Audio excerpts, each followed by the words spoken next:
my project is about finding the amount of volatile organic compounds in cosmetics. So I'm going to put a little disclaimer. I kind of came up with this project like a week ago, so I don't really know much, but I tried my best to put stuff together.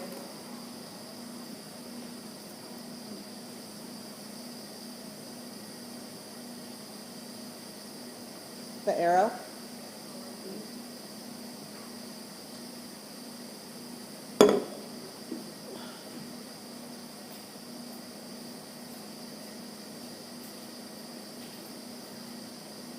So I'm using a GCMS, which is a machine that tests gas.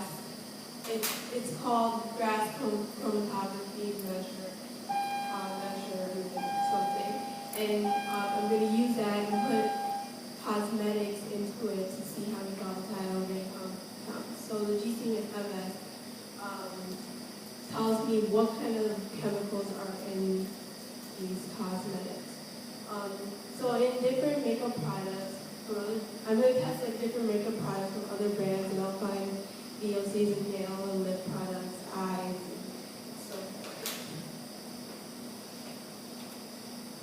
So my academic area of study would be chemistry, and I don't have a mentor only because I didn't shoot out emails yet, but I've been getting help from Ms. Campbell so far. So even if I don't get a mentor at this point, I have Ms. Campbell, and I don't really need, I guess I don't really need a mentor.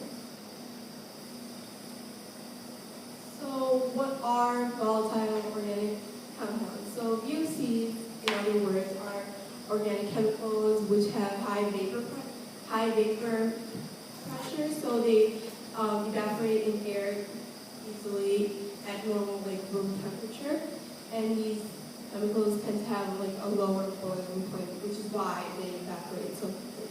So these are some of the chemicals that you can find there. So toluene, xylene, acetone, which is more common, I'm pretty sure you've heard of that, and benzene.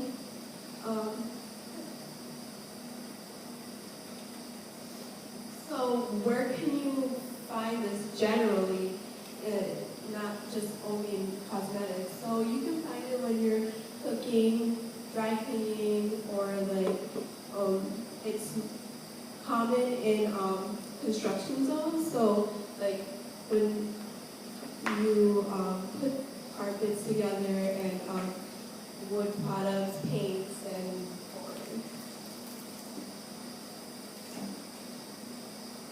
And it affects us. It can affect us in short term and long term. So it affects us in short term by giving us irritation in our ears, nose, throat. And it gives us headaches, dizziness, nausea, and vomiting, and worsening of asthma symptoms. Long-term effects are disruption to kidneys, liver, and nervous system, and it can cause cancer.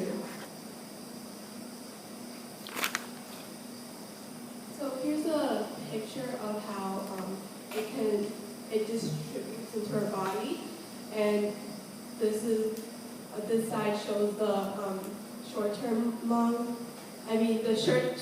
effects, and this side shows the long-term effects.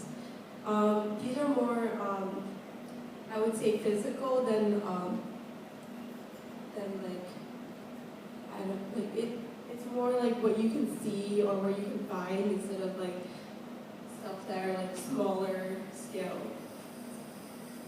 And this shows how, the second picture shows how what VOCs can do to our environment, and it emits into our air and deteriorates our ozone layer. So experimentation. I have two different ways that I want to test it, but I'm not sure how I'm going to test it yet. So either I'll use a GCMS and put each makeup product into a capsule, or I would buy a VOC testing kit and see which one applies for per kit. So they come up with like different kits for it. You can use one for gas, for liquid, and so, yeah.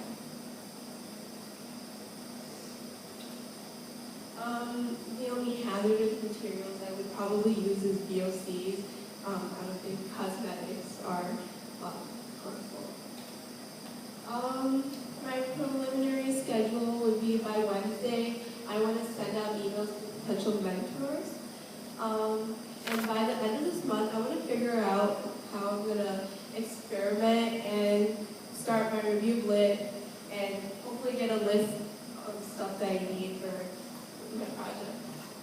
And by the middle of November, I want to finish my review lit and start experimenting ASAP because I feel like my project will take a long time to experiment because I'm testing many makeup products. Some investigation outcomes would be when my data is collected, I want to conclude and learn about the ways that chemicals affect us in the makeup product. And I want to make sure I don't have any mistakes in my procedure. Some learning outcomes would be to learn how to use the GCMS or the VOC testing kits. I want to learn about the different chemicals in cosmetics and how different chemicals help with the making of makeup products, like how it binds the makeup product together, why they use it in makeup products. Well, this has never been experimented, and I haven't started it, so and I'm done.